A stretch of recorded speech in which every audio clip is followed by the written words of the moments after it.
ഇന്ന് നമുക്ക് തനി കോഴിക്കോടൻ സ്റ്റൈലിൽ തേങ്ങാക്കൊത്തൊക്കെ ഇട്ട് വരട്ടിയെടുത്തിരിക്കുന്ന ഒരു അടിപൊളി കൂന്തൽ റോസ്റ്റ് കണ്ടു നോക്കാം.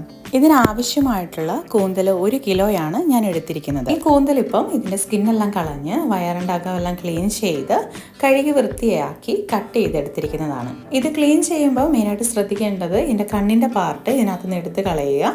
പിന്നെ ഇതിൻ്റെ തൊലി നന്നായിട്ട് കളഞ്ഞ് അകത്തുണ്ടാവുന്ന ഒരു മുള്ളുണ്ട്, അതിനെയും കൂടി ഒന്ന് എടുത്ത് കളഞ്ഞാൽ മതി. ഇനി ഇതിലേക്കായിട്ട് മീഡിയം സൈസ് 1.5 സവോളയാണ് എടുത്തിരിക്കുന്നത്. ഇത് നീളത്തിൽ കനം കുറഞ്ഞ് അരിഞ്ഞെടുത്തിരിക്കുന്നതാണ്. ഇനി എടുത്തത് പച്ചമുളകും ഇഞ്ചിയും വെളുത്തുള്ളിയാണ്. 2 പച്ചമുളകും 4 അല്ലി വെളുത്തുള്ളിയും ഒരു ചെറു കഷ്ണം ഇഞ്ചിയും കൂടെ ചതച്ചെടുത്തിരിക്കുന്നതാണ്. ശേഷം ഇതിലേക്ക് 1 പിടി തേങ്ങാക്കൊത്തും കൂടി എടുക്കാം. ഇത് ഞാൻ എടുത്തിരിക്കുന്നത് 80 ഗ്രാമാണ്. ഇനി വേണ്ടത് ഒരു അരമുറി തക്കാളിയും അരമുറി നാരങ്ങയും കൂടിയാണ്. ഇനി ഇത് തയ്യാറാക്കുന്ന വിധം ഒന്ന് കണ്ടു നോക്കാം. അടി കട്ടിയുള്ളൊരു പാത്രത്തിലേക്ക് ആവശ്യത്തിന് എണ്ണ ഒഴിച്ചു കൊടുക്കാം. ഏകദേശം ഒരു 3 ടീസ്പൂൺ ഓയിലാണ് എടുത്തിരിക്കുന്നത്.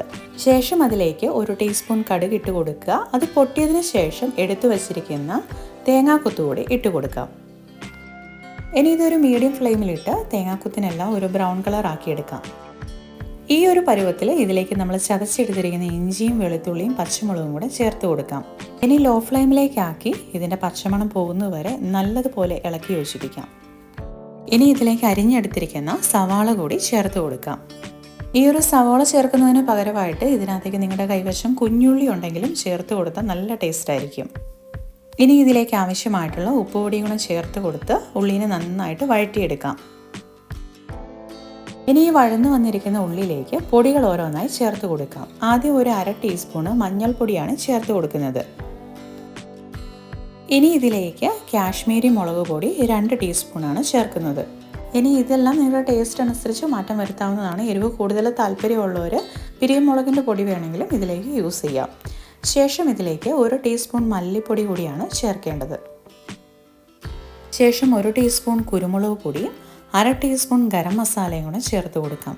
ഇതെല്ലാം ചേർത്ത് ലോ ഫ്ലെയിമിൽ വെച്ച് നന്നായിട്ട് ഇളക്കി യോജിപ്പിക്കാം.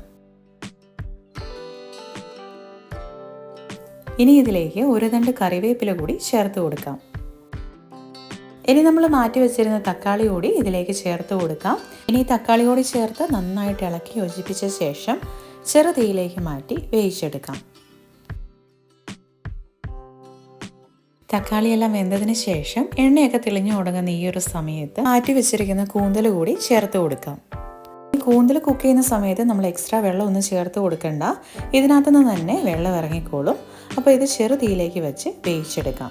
ഇനി ഈ ഒരു കൂന്തൽ ചെറുതായതുകൊണ്ട് തന്നെ ഒരു 10-12 മിനിറ്റ് കൊണ്ട് തന്നെ ഇത് കുക്കായിട്ട് വരും. ഇതേ സമയം എടുക്കുന്ന കൂന്തൽ വലുതാണെങ്കിൽ ഒന്ന് കട്ട് ചെയ്ത ശേഷം കുക്കറിലേക്ക് വയ്ക്കുക. അതിലൊരു 2 വിസിൽ വേവിച്ച ശേഷം ഇതേപോലെ ഗ്രേവിയിലേക്ക് മിക്സ് ചെയ്തെടുക്കാം. അപ്പോൾ ഇപ്പോൾ ഇതിനെ ഒന്ന് മൂടി വെച്ച് വേവിച്ചെടുക്കുകയാണ്. ഇപ്പോൾ കൂന്തലൊക്കെ നന്നായിട്ട് വെന്ത് വന്നിട്ടുണ്ട്. ഇനി ഇതിലേക്ക് ഒരു അരമുറി നാരങ്ങയുടെ നീര് കൂടിയാണ് ചേർത്ത് കൊടുക്കുന്നത്. ഇനി ഇതിനെ മീഡിയം ഫ്ലെയിമിലേക്ക് മാറ്റി ഇതിൻ്റെ വെള്ളമെല്ലാം ഫുള്ളായിട്ട് വറ്റിച്ചെടുത്ത് ഒന്ന് വരട്ടിയെടുക്കാം.